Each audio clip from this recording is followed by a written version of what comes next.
মদিনার বাজার দিয়ে নবীজি যাচ্ছেন, নবীজির একটা ওট পছন্দ হয়েছে। তো নবী ওটের মালিকের কাছে গিয়ে জিজ্ঞেস করলেন, ভাইয়া এই ওটটার দাম কত? ওই দামাদামি হলো, নবী সে দামে কিনতে রাজি হলেন, কিন্তু নবীর কাছে তখন অর্থ ছিল না। তখন নবীজি ওনাকে বললেন, আপনি আমাকে ওটটা দেন, আমি এখনই গিয়ে আপনার সেই প্রাপ্যটা পাঠিয়ে দিচ্ছি।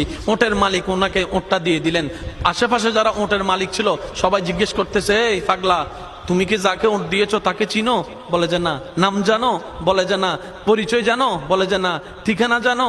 না। তো তুমি যে ওটটা দিয়ে দিলা, উনি যদি ওটার টাকাটা না ফাটায় তখন তো তুমি লসের মধ্যে চলে যাবা। সে ওটের মালিক বলে, এত সুন্দর নুরানি চেহারাওয়ালা কখনো বাটপার হতে পারে না, কখনো চিটার হতে পারে না, কখনো মিথ্যুক হতে পারে না।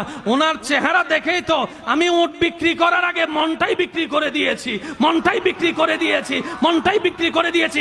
তোমরা যাই বলো, আমার মন বলে উনি আসবেই আসবে, টাকাটা পাঠাবেই পাঠাবে।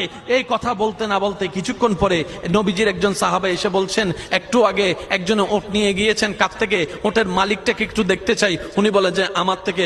তো উনি বললেন, আমাদের নবী আপনার থেকে ওটটা নিয়ে গিয়েছেন, ধরেন ওটের টাকাটাও দিয়েছেন, আপনাদের খাবার জন্য কিছু খেজুরও হাদিয়া পাঠিয়েছেন, খেজুরও হাদিয়া পাঠিয়েছেন।